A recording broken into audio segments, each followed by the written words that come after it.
President ട്രംപിന്റെ അന്ത്യശാസനത്തിന് പിന്നാലെ ആക്രമണം കടുപ്പിച്ച ഇറാൻ. ഹോർമുസ് ദ്വീപിനു സമീപം US പോർ വിമാനം വീഴ്ത്തി മിസൈൽ അയച്ച് തകർത്തത് F-15.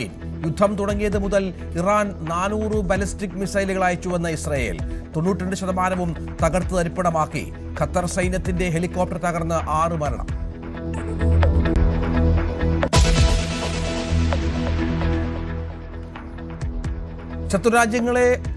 രാജ്യങ്ങളുടെ ഒഴിച്ചുള്ള കപ്പലുകൾക്ക് ഹോർമുസ് കടക്കാമെന്ന് ഇറാൻ. കടലിടുക്ക് പിടിച്ചെടുക്കാൻ ശ്രമിച്ചാൽ കനത്ത തിരിച്ചടിയുണ്ടാകുമെന്ന് മുന്നറിയിപ്പ്. ഹോർമുസ് പൂർണ്ണമായി തുറന്നു കൊടുത്തില്ലെങ്കിൽ ഇറാൻ ഊർജ്ജ കേന്ദ്രങ്ങൾ ഇല്ലാതാക്കുമെന്ന് ട്രംപ്.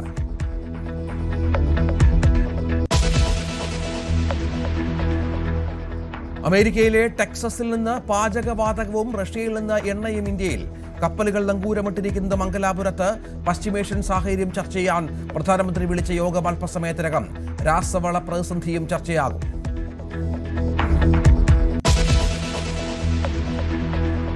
CPM ഏരിയ കമ്മിറ്റി അംഗം അഡ്വക്കേറ്റ് സ്മിത സുന്ദരേശൻ വർക്കലയിലെ BJP സ്ഥാനാർത്ഥി. സീറ്റ് BDJS നിന്നും ഏറ്റെടുത്തു. രാജീവ് ചന്ദ്രശേഖർ ഷാൾ അണിയിച്ച് സ്മിതയെ പാർട്ടിയിലേക്ക് സ്വീകരിച്ചു. അഡ്വക്കേറ്റ് സ്മിത വർക്കല ബ്ലോക്ക് പഞ്ചായത്ത് മുൻ പ്രസിഡന്റും മുതിർന്ന CPM നേതാവ് സുന്ദരേശന്റെ മകളും. BJPയിലേക്ക് വരുന്നത് പ്രധാനമന്ത്രിയുടെ പ്രവർത്തികളിൽ ആകൃഷ്ടയായെന്ന് സ്മിത.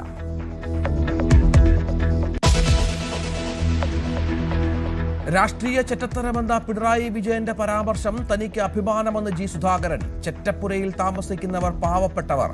പിണറായി മലയാളവും പഠിക്കണം. ജയിക്കുന്ന സീറ്റിൽ നിന്നാൽ ആരും എത്ര വേണമെങ്കിലും ജയിക്കുമെന്ന് ധർമ്മടം സീറ്റ് പരാമർശിച്ച് UDF ജനറൽ ബോഡിയിൽ സുധാകരൻ.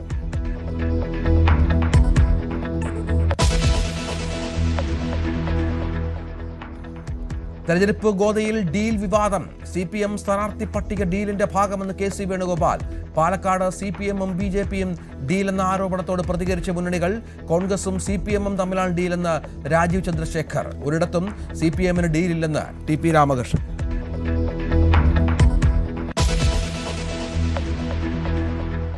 CPM ബന്ധം വിട്ട കാരാട്ട് റസാഖ് വീണ്ടും മുസ്ലിം ലീഗിൽ. പാണക്കാടെത്തി സാദിഖ് അലി തങ്ങളെ കണ്ടു. തിരിച്ചുവരവിൽ ഉപാധികളില്ലെന്ന തങ്ങൾ. കൊടപ്പനയ്ക്കൽ തറവാട്ട് മുറ്റത്ത് വെച്ച് കാറിലെ മദ്രസ ചെയർമാൻ ബോർഡ് അഴിച്ചുമാറ്റി റസാഖ്. മുഹമ്മദ് റിയാസിനെതിരെ പറയാനുണ്ടെന്നും വെളിപ്പെടുത്തൽ. UDF ട്രെൻഡ് തെളിയിക്കുന്നതെന്ന് കുഞ്ഞാലിക്കുട്ടി. കൂടുതൽ പേർ തിരിച്ചെത്തുമെന്ന് PK ഫിറോസ്.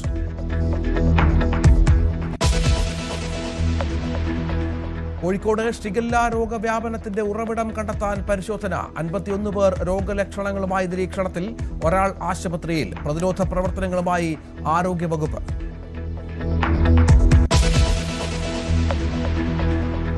സംസ്ഥാനം ചുട്ടുപൊള്ളുന്നു. 11 ജില്ലകൾക്ക് മുന്നറിയിപ്പ്. താപനില 37 ഡിഗ്രി സെൽഷ്യസിലേക്ക് ഉയരും. ജാഗ്രത വേണമെന്ന് കാലാവസ്ഥാ നിരീക്ഷണ കേന്ദ്രം.